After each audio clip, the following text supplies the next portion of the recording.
Ils arrivent.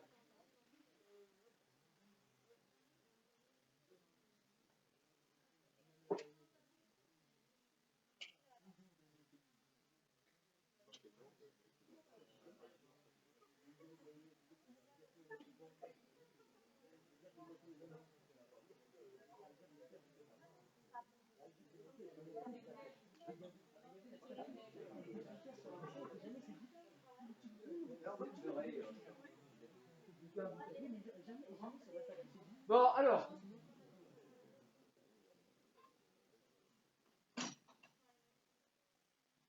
Donc, sur principe, déjà, est-ce qu'il y a des questions concernant le contrôle de demain? Oui. Alors, non.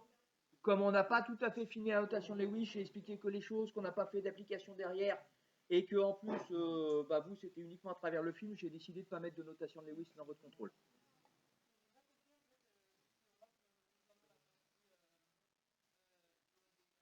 Ah bah, loi de Descartes, l'exercice standard. La lumière passe, je dis n'importe quoi, de l'eau dans du verre, elle passe avec un angle d'incidence de temps, trouver l'angle de transmission, l'angle de réflexion. Enfin, vraiment les exercices standards sur la loi de Descartes. Alors, dans l'ordre, il y avait une question? Non, c'est bon? Oui. Avec le N1 sinus I égale N2 sinus T pour l'essentiel, oui. Oui. Oui. Non, les masses, je vous les redonne, mais il faut savoir la formule, masse égale nombre de protons fois masse. Voilà. Mais les valeurs des masses des protons, neutrons, électrons, je vous les redonne. D'autres questions? Alors attention, j'ai vu que dans Pronote, on était noté en salle D32. Donc on est en salle de cours D25, tout à fait normal. Donc n'allez pas en salle D32, c'est la salle de devoir. Je crois que je sais pourquoi c'est marqué, mais voilà. Donc on est bien en salle D25, faites pas l'aller-retour, ça vous fera perdre du temps.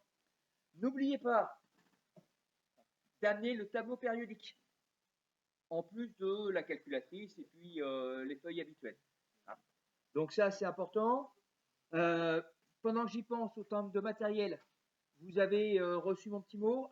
N'oubliez pas pour vendredi, une copie double, de préférence non perforée. Si c'est perforé, c'est pas grave, mais c'est mieux non perforé. Monsieur Barreau, j'aimerais avoir votre attention. Un compas, un rapporteur, et si possible, une règle la plus grande possible, donc une trentaine de centimètres. Mais si vous n'avez pas, allez pas acheter une règle que pour ça. Mais au moins une copie double, compas, rapporteur, c'est vraiment important. On va travailler avec le mouvement de la Lune, avec pour objectif de montrer que toutes les personnes qui vous disent que la Lune tourne autour de la Terre, c'est faux. La Lune n'a jamais tourné autour de la Terre. C'est un mouvement que vous allez démontrer ça. Donc pour ça, il y a besoin d'un matériel, et c'est pour ça que je vous demande d'amener le compas, le rapporteur et tout, c'est que vous allez faire un schéma suffisamment grand pour que les choses soient claires. Voilà. Alors, passons maintenant à la partie court sur la notation de Lewis. On finit donc la notation de Lewis. Ensuite, on fait un petit mot sur le tableau périodique, de manière à mettre par écrit ce que on a démontré il y a une petite quinzaine de jours sur le tableau périodique avec les propriétés des colonnes et des lignes. Et puis enfin, on aura fini la partie, cette partie de la chimie, pour passer ensuite dans l'étude des mouvements. C'est pour ça qu'on va parler de la Lune, et donc de la mécanique. Donc on était sur la notation de Lewis. Je vous rappelle le principe. Le principe, c'est que la notation de Lewis est là pour simplifier la représentation des molécules. J'avais dit dans le film que si je prenais de l'huile, tout simplement de l'huile de table, la formule de l'huile de table, il y a plusieurs molécules, mais parmi les molécules, vous avez celle-là. Voilà. Et cette molécule, si je vous demande de la dessiner avec la méthode habituelle, ça va prendre un temps qui est trop important. Donc, l'idée de M. Lewis, ça a été de représenter des molécules de manière la plus simple possible, mais tout en restant exact. C'est-à-dire en mettant dans sa représentation toutes les choses qui sont importantes pour bien comprendre comment les atomes sont approchés les uns avec les autres. Alors, c'est pas très précis au niveau de la géométrie, mais ça vous donne quand même pas mal de bons renseignements. Et ça permet surtout d'écrire des grosses molécules de manière beaucoup plus simplifiée. Et donc, M. Lewis, vous l'avez vu, hein, il a travaillé avec 4 règles.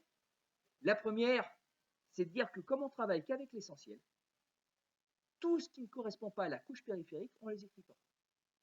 Donc on s'intéresse qu'aux électrons des couches périphériques, c'est tout. Et le noyau, au lieu de le dessiner, on le représente par le symbole de l'atome. Ensuite, la couche périphérique, comme on a fait jusqu'à présent, quand vous avez un électron célibataire, vous mettez un point. Mais par contre, quand vous avez 2 électrons, donc un doublé électronique, on met un trait. Et les deux doublés possibles, le doublé qui appartient en propre à l'atome, on met le trait dans la direction de l'atome, et surtout, le doublé qui représente une liaison covalente, c'est un trait qui rejoint les symboles de vos 2 atomes.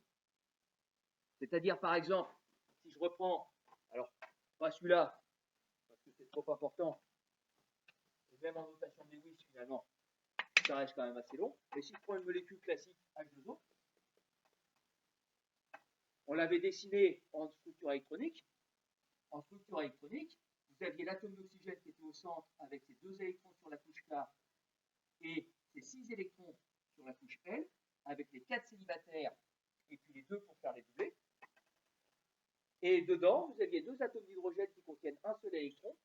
Donc le premier atome d'hydrogène faisait une liaison covalente ici, et le deuxième atome d'hydrogène faisait une deuxième liaison covalente ici. Voilà la molécule d'eau telle qu'on la dessinerait de manière standard avec la notation de structure électronique classique. Et donc, l'idée de M. Lewis, c'est de dire que ça et ça, c'est pas la peine que je les écrive. On remplace le noyau par le symbole du nom. Oxygène, hydrogène, hydrogène. On ne s'intéresse qu'aux orbitales périphériques. Donc les 2 électrons de la couche K, je ne les écris pas.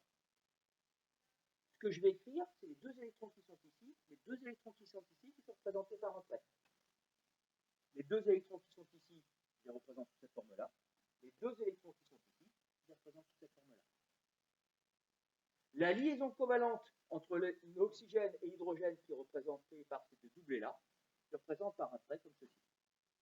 Et la liaison covalente du bas, entre l'oxygène et cet hydrogène-là, un trait comme ceci. Voilà le principe de base de la notation de Lewis. Est-ce que maintenant c'est bien clair pour tout le monde? Monsieur Wade? Alors là, monsieur Wade, c'est pas un truc, c'est un truc à apprendre. Une liaison covalente.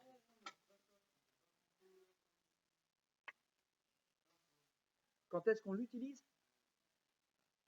La liaison covalente qui est ici, c'est quand il manque des électrons, mais qu'on n'est pas assez fort pour les arracher. C'est ça l'idée. Et après, il faut se souvenir de ce que je vous ai dit. Si je reprends l'atome d'oxygène, 4 électrons, 6 électrons. Il a 2 électrons célibataires. Il a 6 électrons sur sa couche périphérique. 6 électrons sur sa couche périphérique, il m'en manque 2. C'est tout, hein? C'est ça. Première solution, si il est en contact avec un atome fragile, il va lui piquer 2 électrons. Mais l'hydrogène, ce n'est pas un atome fragile. L'hydrogène, c'est un atome de force moyenne. C'est-à-dire que l'hydrogène, pour lui prendre ses électrons, il faut vraiment être très fort. Et l'atome d'oxygène, il a une force correcte, mais sans plus. Donc l'atome d'oxygène ne peut pas piquer les électrons à l'hydrogène. N'empêche qu'il doit avoir ses 8 électrons sur la couche périphérique. D'où cette solution. Alors ensuite, il y a les monoxydes. Oui.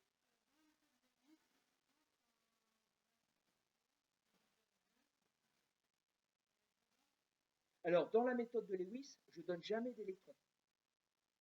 Soit je mets des liaisons covalentes. Alors, par contre, effectivement, si j'ai une double liaison covalente, je mets 2 barres. C'est l'exemple de la molécule de dioxygène, où comme j'ai 2 oxygènes, chacun avec 2 électrons célibataires, je vais avoir 2 liaisons covalentes ici et là. Et pour ma liaison covalente en notation de Lewis, mes 2 oxygènes, effectivement, je les représente par 2 traits, comme ceci. Et puis ensuite, vous avez les mêmes que là, ici et là. Et si j'ai une triple liaison, je mets 3 traits. Comme par exemple dans la molécule de diazote, j'ai 3 liaisons, et je vais les dessiner comme ça. Par contre, vous l'avez vu, jamais 4. Pardon, jamais 4 avec le même atome. Oui. Alors attention, j'allais venir là-dessus justement parce que beaucoup de vos camarades se sont trompés la semaine dernière. Je n'ai pas dit qu'un atome ne pouvait pas avoir 4 liaisons covalentes. Parce qu'un atome comme le carbone ou comme le silicium, ils ont besoin de 4 liaisons covalentes. Ce que j'ai dit, c'est qu'on ne pouvait pas mettre 4 liaisons covalentes entre deux mêmes atomes. C'est-à-dire que les atomes de carbone qui ont besoin de 4 liaisons covalentes, je ne peux pas faire ça. Ça, c'est pas possible. Par contre, je peux faire ça. Chaque atome de carbone a 4 liaisons covalentes, mais il a 4 liaisons covalentes avec au moins 2 autres atomes. Et à ce moment-là, j'ai 3 et 1, ou j'ai 2 et 2, ou j'ai 4 fois 1, enfin on peut imaginer ce qu'on veut. Mais ce qui est important, c'est que je ne peux pas en avoir 4 entre deux mêmes atomes. C'était ça que je vous avais dit. Et là, effectivement, il y a eu pas mal d'erreurs avec vos camarades de l'autre. Oui. Alors, ça vous embêtez pas, c'est moi qui vous le dirai, si jamais il y en a besoin, en étant bien d'accord par rapport aux questions que je vous ai posées dans les exercices précédents, que dans le cadre de ces questions de cours, je vous demande rarement avec qui on fait le travail. C'est-à-dire que je vous dis par exemple, et vous aurez ce genre de questions demain, je vous dis voilà, l'atome d'oxygène, combien il doit gagner d'électrons? Je ne demande pas avec qui. Je dis voilà, l'atome d'oxygène, est-ce qu'il gagne ou est-ce qu'il perd des électrons? Quel ion il peut former? Voilà, vous me répondez, l'atome d'oxygène, il a 6 électrons sur sa couche périphérique, il doit donc en gagner 2, il va former l'ion 2-. Mais je ne vous dis pas à qui il va les prendre, je m'en moque. De la même manière que pour les liaisons covalentes, je ne vais pas vous dire avec qui il fait des liaisons covalentes. Je vais vous demander, il en fait combien? L'atome d'oxygène, 2 l'électron célibataire, 2 liaisons covalentes. Terminé. C'est simplement dans des exercices que l'on fera dans le prochain contrôle, pas dans celui-là, où je vais vous demander de me créer et de me créer des dessins, des représentations, comme ici par exemple avec O2, N2 ou H2O. C'est-à-dire que je vous donne les atomes, je vous donne la formule de la molécule, et c'est vous qui me la dessinez. C'est ce qu'on va faire là. D'autres questions? Non? J'avais corrigé les exercices sur les notations de Lewis ou pas? Les SO2, CO2, etc.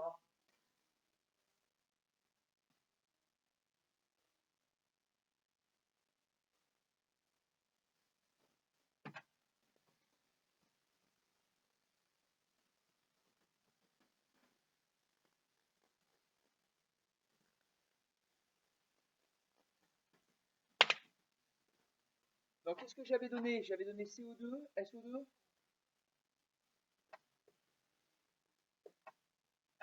Qu'est-ce qu'il y avait d'autre?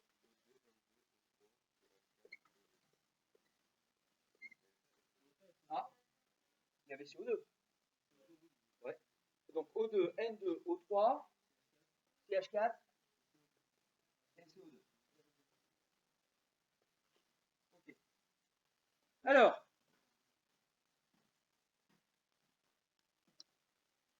donc je répète, parce que c'est important, ça n'est pas au contrôle de demain. Par contre, c'est au prochain contrôle. Et donc, l'idée, c'est comme la structure électronique des atomes.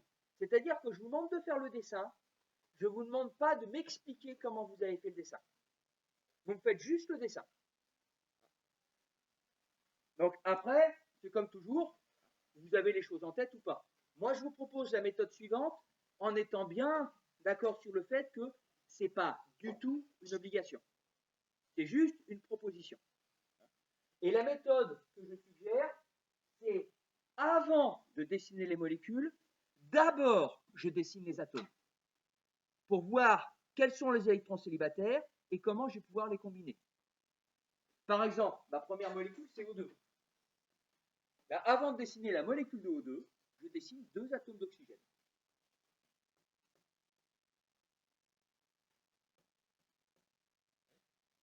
Et je regarde ensuite comment je vais pouvoir les combiner de manière à ce que ça fasse une molécule. Et la plupart des erreurs là-dedans, et faites attention à ça, c'est la définition de la molécule. Une molécule, c'est un ensemble d'atomes qui sont reliés par des liaisons covalentes, de manière à ce que chaque atome obéisse à la règle de l'octet. Quand vous avez fini votre dessin, ne doit plus y avoir d'électrons célibataires. Il doit y avoir que des doublés. Donc, dans mon dessin, je ne dois plus avoir de poids. Je vous ai expliqué, j'ai redit tout à l'heure pour répondre à la question de votre camarade, une liaison covalente, c'est quand deux atomes ont un électron célibataire qu'ils vont mettre en commun. Autrement dit, la question qui se pose ici, c'est comment je peux combiner mes électrons célibataires pour faire des doublés électroniques. Je vais devoir combiner mes électrons célibataires deux par deux. Et donc, quand je vois ça, la première idée, c'est de dire, voilà, il y a un électron célibataire ici, il y en a un ici, je les mets ensemble. Première liaison covalente. Et ensuite, je m'aperçois que si je fais ça, ben, je n'ai pas fini. Parce que si je fais ça, il y a encore 7 électrons célibataires et 7 électrons célibataires. Et moi, ils ne doivent plus être là, les électrons célibataires. Ils doivent toujours être groupés deux par deux. Et donc, mon idée, c'est de grouper celui-là avec celui-là. De manière à faire ma molécule, un oxygène ici, un oxygène ici, et puis la première liaison covalente ici que je dessine entre les deux atomes, la deuxième liaison covalente ici que je dessine entre les atomes. Sur mon dessin, il n'y a plus de points. Ma molécule est bonne. Deuxième chose à vérifier, en dehors de l'atome d'hydrogène, qui est un cas très particulier, qui lui a besoin que d'un seul électron, tous les autres doivent obéir à la règle de l'octet. Je vous rappelle que l'octet, ça veut dire 8. Et donc 8, c'est 4 fois 2. Tout ça pour vous dire qu'à la fin de votre molécule, autour de chaque atome, il doit y avoir 4 traits. Pas 3, pas 5, 4. C'est bien le cas ici. 1, 2, 3, 4 pour l'oxygène de gauche. 1, 2, 3, 4 pour l'oxygène de droite. Et si vous vérifiez qu'il y a bien 4 traits autour de chaque atome, je répète, sauf l'hydrogène, qui est un cas particulier, et qu'il n'y a plus de points, c'est votre molécule, il y a des chances qu'elle soit bonne. Des questions sur la méthode? Non? Bon, avec N2, c'est pareil. C'est-à-dire que j'ai deux atomes d'azote. Les atomes d'azote, ils ont 5 électrons sur la couche périphérique. Comment je sais que les atomes d'azote ont 5 électrons sur la couche périphérique? Sans dessiner l'atome, sinon c'est facile.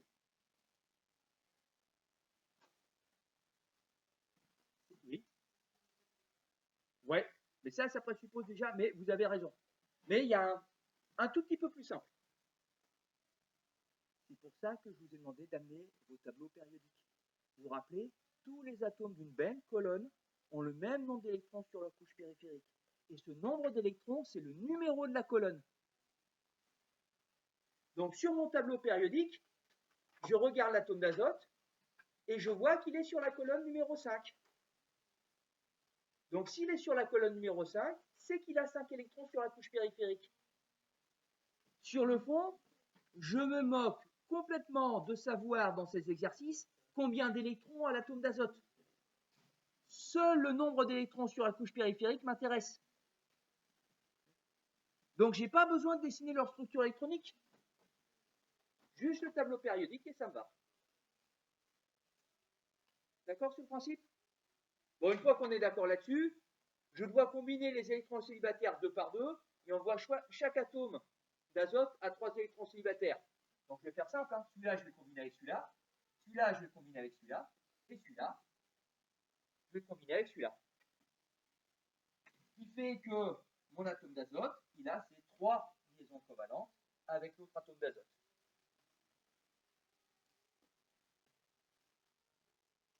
Ça va, c'est clair pour tout le monde ça? On complique un petit peu avec O3. Ce coup-ci, j'ai mes 3 oxygènes. Donc je dessine les 3 oxygènes et j'essaye de voir comment je peux les combiner. Et là, tout de suite, on a un piège. Le piège, c'est de dire que ben, celui-là, je vais le mettre avec celui-là, celui-là, je vais le mettre avec celui-là. Autrement dit, le piège, c'est de dire, tiens, je vais faire comme lui. Pourquoi je vais faire? C'est un piège, ben, parce que si je fais comme lui, j'obtiens ça, et moi, des atomes d'oxygène, j'en veux 3. Donc si je combine les deux premiers entre eux, c'est sûr que ça va marcher. Mais ça ne fera pas au 3, ça fera au 2. L'idée ici, pour que ça marche bien, c'est de combiner chacun des atomes avec les deux autres. De combiner lui avec lui, mais de combiner lui avec celui-là. De manière à fermer la boucle sur ces deux atomes-là. Ce qui fait un triangle. Un oxygène, un à droite, un à gauche, et celui-là.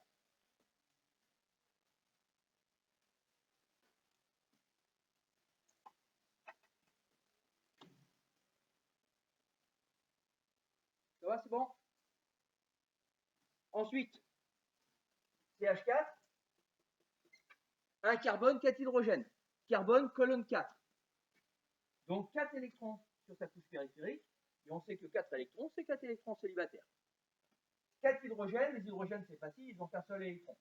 Donc forcément avec la couche périphérique, ça me donne ça.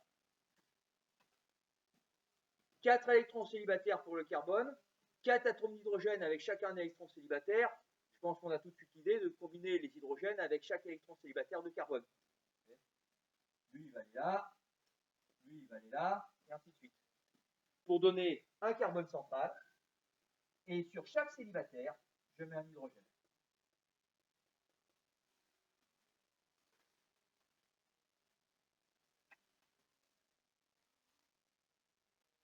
Ça va, c'est bon? Et on termine avec CO2.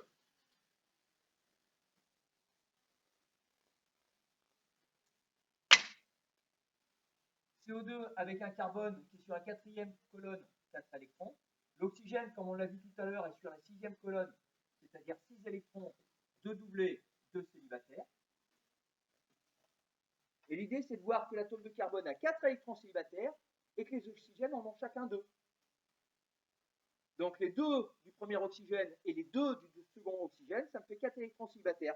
Je vais combiner chaque électron célibataire d'un oxygène avec celui du carbone, et puis je vais combiner la même chose avec l'autre atome d'oxygène. Ce qui veut dire que le carbone est au centre, et il est combiné avec les 2 atomes d'oxygène avec des doubles liaisons.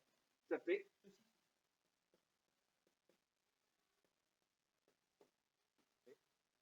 Après, moi, j'ai mes petites habitudes. La molécule de carbone étant symétrique, j'ai tendance à la dessiner plutôt comme ça. Pour bien montrer qu'il y a une symétrie. Mais bon, que vous la dessiniez comme ça ou comme ça, c'est bon. Même ça, c'est bon.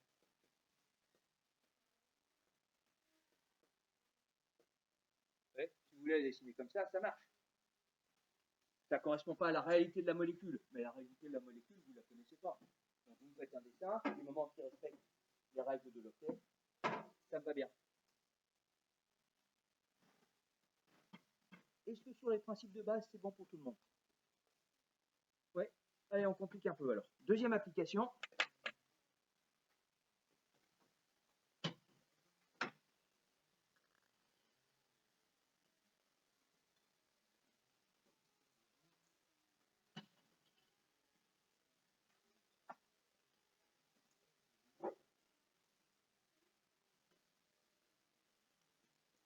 Alors, vous me dessinez les molécules.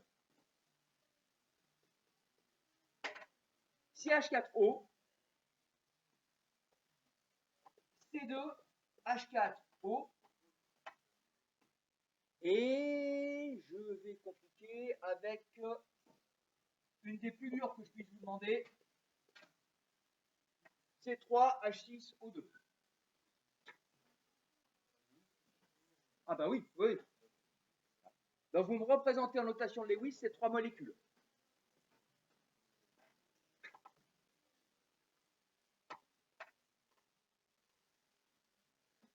Monsieur Haro, je vous trouve excessivement bavard.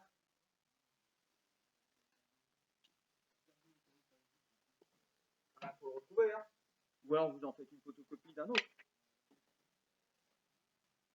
Allez, c'est parti.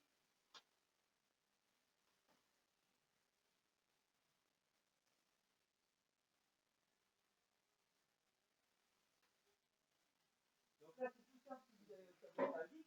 Ça vous permet de savoir combien il y a d'électrons sur la couche périphérique sans savoir à vous embêter.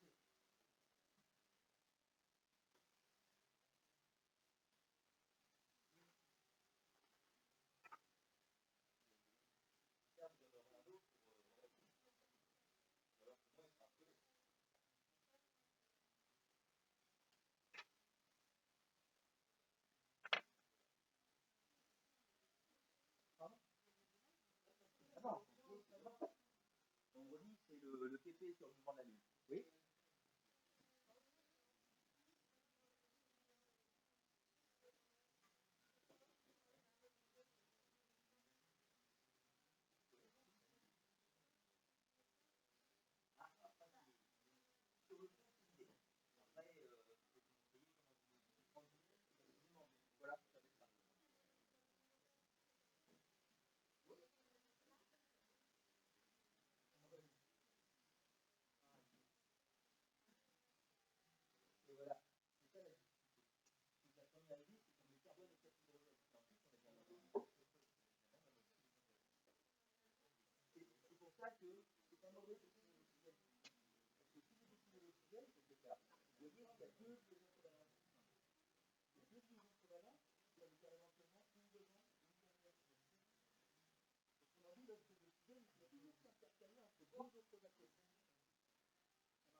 Parlez-moi fort, s'il vous plaît.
Sur la troisième, à mon avis, on peut trouver 3 ou 4 manières de résoudre.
Bon, monsieur Martino,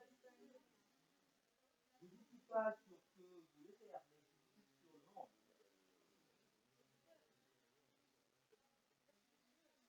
Voilà.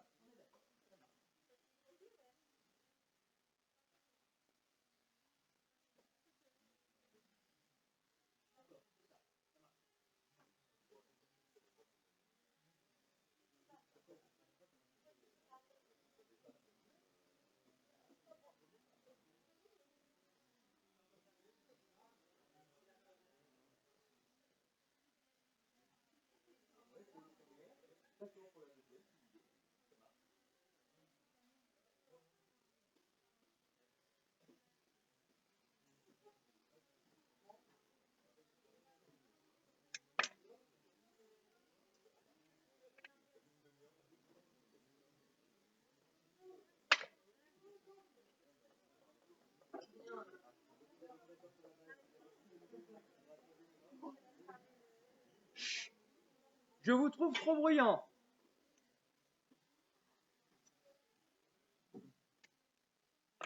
Allez, je vous laisse encore quelques minutes et puis on corrige.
Alors, je vais corriger.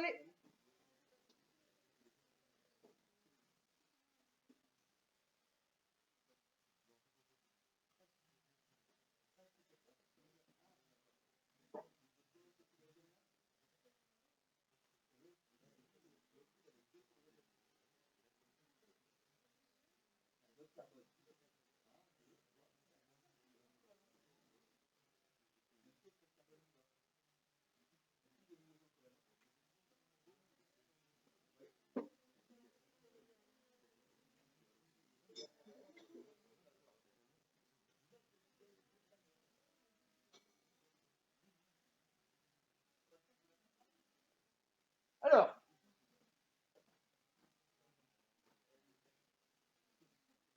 je répète encore, hein, ce n'est pas une obligation, mais je vous corrige avec cette méthode-là. Le carbone est sur la colonne numéro 4, il a 4 électrons sur sa couche périphérique. L'hydrogène a un électron sur sa couche périphérique, et l'oxygène est sur la colonne numéro 6, ça fait 4 électrons célibataires et 2 doubles électroniques. Chut. Maintenant, j'aimerais que tout le monde soit attentif.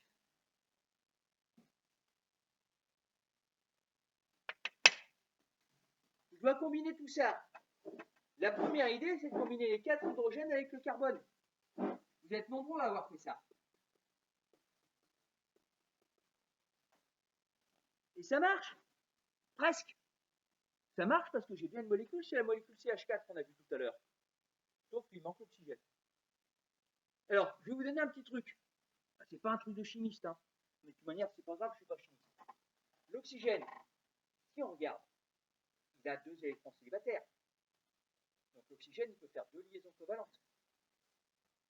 2 liaisons covalentes, ça peut être une liaison covalente devant et une liaison covalente derrière. Autrement dit, quand on a un oxygène qui reste, on peut toujours l'insérer entre 2 atomes, ça marche. Il récupère l'atome de devant, il récupère l'atome de derrière. Bref, ici, je peux casser n'importe laquelle de ces liaisons covalentes et mettre au milieu l'oxygène. Je casse cette liaison covalente-là, je mets l'oxygène ici, et je remets l'hydrogène de l'autre côté. Et ça marche. J'ai placé l'oxygène entre 2 atomes qui étaient déjà reliés. Ça marche toujours comme ça. Après, on est bien d'accord que je mette l'oxygène ici, là, là ou là, pareil. Ici, 2 carbones. Donc, c'est les mêmes que précédemment. 4 électrons sur la couche périphérique, et l'oxygène, lui aussi, c'est le même que précédemment. De toute manière, les atomes, c'est toujours les mêmes au niveau de leur couche périphérique. Et je dois combiner tout ça. C'est tout de suite un peu plus délicat. Et c'est plus délicat, et donc ça veut dire que je vais pouvoir avoir plusieurs méthodes pour faire ça. La première méthode, c'est de relier les hydrogènes directement au carbone. J'ai un carbone, je mets un hydrogène. Il me reste encore 2, comme ça. Il me reste comme ceci. Pour ça, à certains qui étaient un peu bloqués, je dis, mettez les électrons célibataires, puis on voit ce qui reste. J'ai donc 4 électrons célibataires ici que je pourrais relier. Hein. Mais si je les reliais, j'aurais plus de place pour mon oxygène. Je vais mettre mon oxygène ici pour le relier lui avec lui et lui avec lui. Donc je vais voir ça.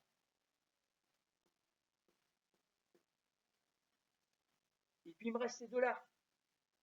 Et finalement, s'il vous reste 2 électrons célibataires, on a résolu le problème. Hein. Quand il me reste 2 électrons célibataires, qu'est-ce que je fais avec eux? Je les relie, ça fait une liaison covalente. Voilà. Voilà une première solution. Alors, sans trop m'étendre sur les détails, on pourra voir ça aussi. Ça marche?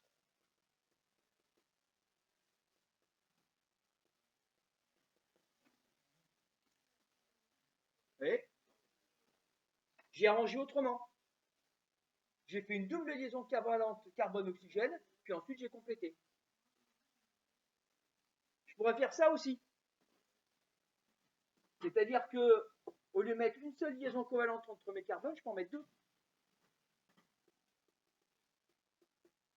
la même chose que là. Et puis là, un hydrogène, l'oxygène et un hydrogène. Attention, hein, j'ai dessiné 3 choses différentes. Et j'espère que c'est bien clair ici. Si j'ai 3 dessins différents, ça veut dire que pour une même formule, j'ai 3 molécules différentes. C'est 3 produits chimiques qui n'ont rien à voir les uns avec les autres. Ça, vous êtes nombreux à l'avoir fait. Je vais dire les choses un peu brutalement, mais elle n'existe pas.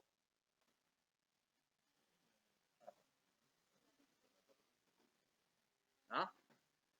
Voilà. Bon, spontanément, vous l'avez bien fait. Pourquoi ça n'existe pas? Parce que 3 atomes reliés entre eux en triangle, ça marche très difficilement. C'est vraiment... Ça... Bon, c'est une molécule que vous connaissez certainement pas, c'est ce qu'on appelle de l'éthanal. Voilà. Eh bien, l'éthanal, c'est la suite de l'éthanol. Si parmi vous, vous avez des gens qui connaissent, alors, je vais prendre le mot technique, hein, un poivreau. Un poivreau. Donc, le mec qui est à 12 ou 14 litres d'alcool par jour. Alors, pas d'alcool pur, hein, on est bien d'accord. Ça fait que 1 litre, 1,5 litre d'alcool pur par jour. Ces gens-là ont une haleine un peu particulière. Alors, je ne vous parle pas du fait qu'en plus, en général, ils ne se lavent pas. Je parle de l'haleine. Et cette haleine est due à la molécule d'éthanal, parce qu'ils boivent tellement d'alcool que dans leur bouche, il y a des molécules d'alcool qui sont définitivement fixées. Ouais. Et donc, ces molécules d'alcool, elles réagissent avec l'oxygène de l'air et elles fabriquent ça. Oui. Bon, on est bien d'accord, monsieur Martineau, que ce n'est pas un objectif. Hein. Mais ce que j'appelle des poivreaux, c'est des gens qui sont à une dizaine de litres de vin ou d'alcool quel qu'il soit par jour. Mais et qui font ça depuis... voilà. Donc vous avez les... Voilà.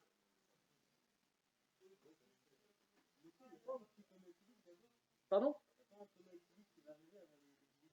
Alors, le vin est en gros à 14 degrés. Ça veut dire que pour 1 litre de vin, vous n'avez que 0,14 litres d'alcool pur. Le quema éthylique, vous l'avez quand vous commencez à avoir ingurgité beaucoup d'alcool pur. Ou si ce n'était pas de l'alcool pur, à ce moment-là, des alcools qui sont assez forts. Je ne sais pas, vous prenez... enfin, on a eu un élève ici, enfin, c'est arrivé assez souvent, mais pas dans le lycée. Il y en a un qui a bu de l'alcool en cachette, etc. Puis il devait plus ou moins avoir l'habitude. Donc il était à la limite du coma éthylique. Mais il a bu quasiment une bouteille de vodka d'un coup. Bon. Et non. Faites attention à ce genre de truc-là. Hein. Tout ce qui est alcool et tout, c'est des molécules qui sont... Alors, il ne faut pas exagérer non plus. Mais une consommation... comment on peut appeler ça? Tant que j'ai la ligue des anti-alcool sur le dos. Non, c'est l'inverse que j'allais dire. Une consommation modérée, c'est aussi sympa. Voilà. Après, si vous buvez une demi-bouteille de vodka, bon, je ne vois pas où est le plaisir. Mais bon, ça c'est personnel après. Voilà. Bon, ça c'est une molécule qui existe, mais qui est un petit peu... Enfin, c'est pas spontané dans la nature.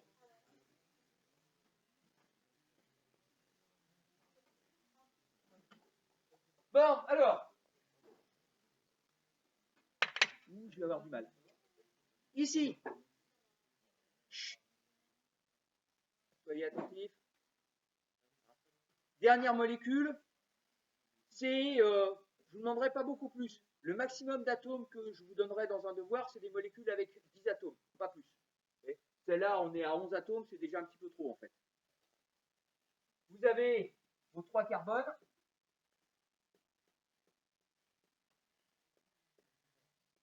Et vous avez vos 2 oxygènes. Et ensuite, 6 hydrogènes.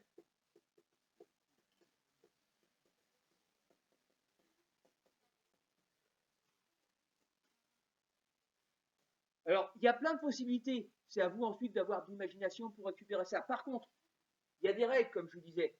L'hydrogène, de toute manière, il est forcément bout de chaîne. Il n'y a qu'une liaison covalente. Donc, il n'y a jamais d'atomes derrière. Il n'y a que des atomes devant pour l'hydrogène. Sur quelque chose comme ça, moi, je mets les carbones les uns derrière les autres. Et je regarde comment je peux compléter. Après, ce que je vais faire, c'est que je vais mettre une double liaison carbone-oxygène, une liaison carbone simple. Voilà un exemple.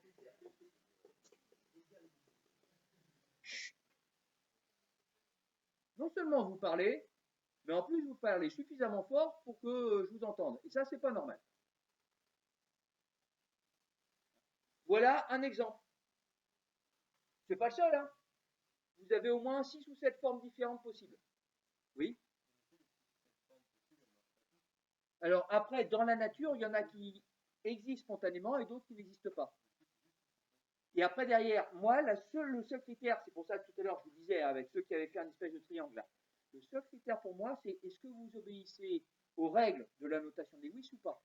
Parce que quelque part, dans le cours, je ne vous donne pas la possibilité de savoir si la molécule, elle existe dans la nature ou pas.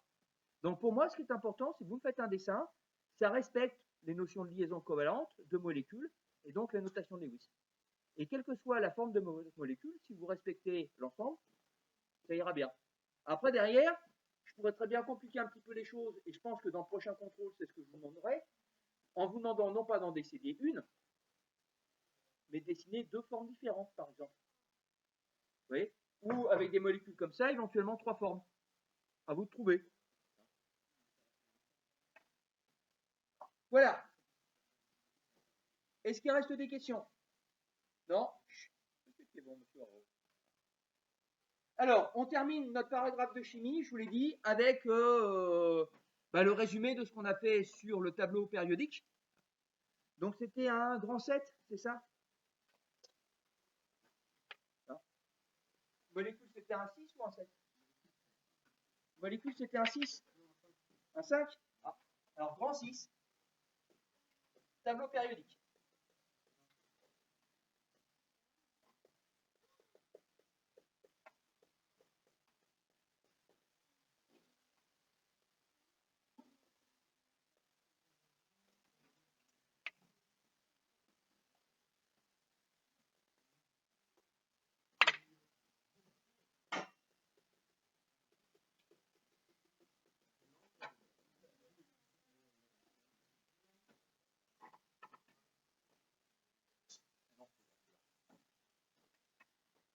Alors, donc grand 6, tableau périodique.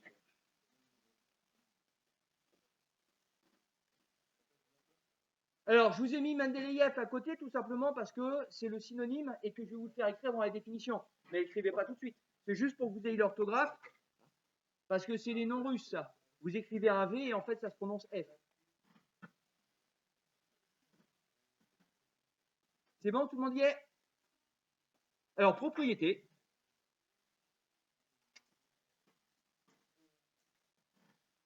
On range les atomes.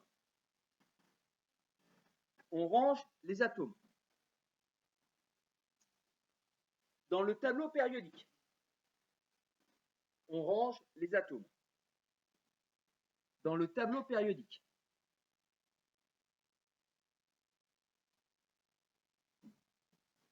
Entre parenthèses, vous mettez appelé aussi. On range les atomes dans le tableau périodique. Entre parenthèses, appelé aussi tableau de Mendeleïev. Appelé aussi tableau de Mendeleïev.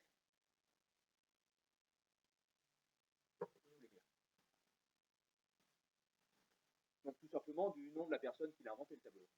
Appelé aussi tableau Mendeleïev. Par ordre. Donc on range les atomes dans le tableau périodique par ordre de numéro atomique croissant.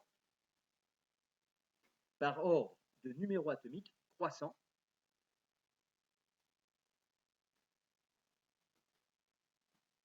De la gauche vers la droite. De la gauche par ordre de numéro atomique croissant. De la gauche vers la droite.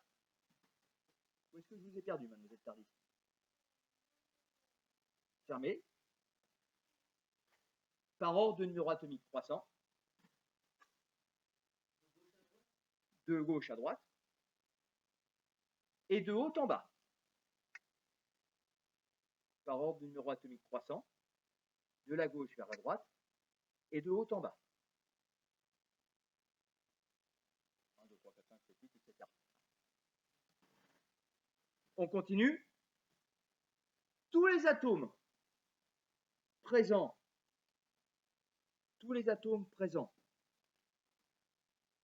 dans une même ligne, tous les atomes présents dans une même ligne ont le même nombre, tous les atomes présents dans une même ligne ont le même nombre d'orbitales occupées. Ont le même nombre d'orbitales occupées. Entre parenthèses, ce nombre est égal au numéro de la ligne. Ce nombre est égal au numéro de la ligne.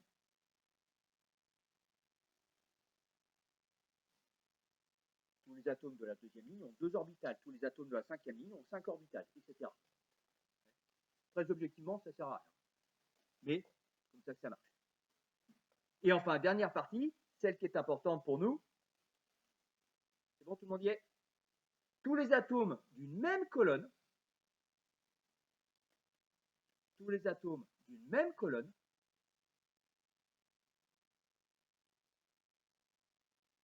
ont le même nombre d'électrons.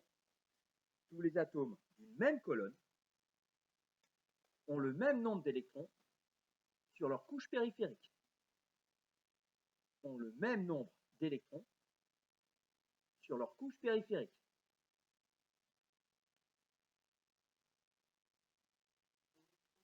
Le même nombre d'électrons sur leur couche périphérique. Même nombre d'électrons sur leur couche périphérique. Et vous ajoutez entre parenthèses le nombre d'électrons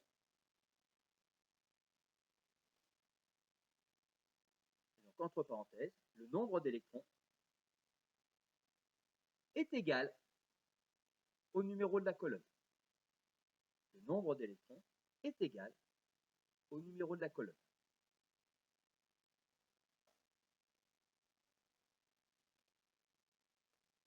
Et j'insiste parce que c'est important. Colonne numéro 6, 6 électrons sur la couche périphérique. Colonne numéro 4, 4 électrons sur la couche périphérique. Les autres nombres d'électrons, je m'en moque. Par exemple, le plomb. Si je vous demande de dessiner une molécule qui contient le plomb en notation de Lewis, après, vous direz, hein, le plomb, c'est par exemple 82-208. Son numéro atomique, c'est 82. Je regarde dans le tableau périodique où est-ce qu'est la case numéro 82, et je m'aperçois que la case numéro 82 est sur la 4e colonne. Donc le plomb a 4 électrons sur sa couche périphérique. Si je représente le plomb en notation de Lewis, je vais avoir 4 électrons, c'est-à-dire 4 célibataires comme ceci. Et ensuite, j'ai plus qu'à le relier aux autres atomes pour la notation de Lewis.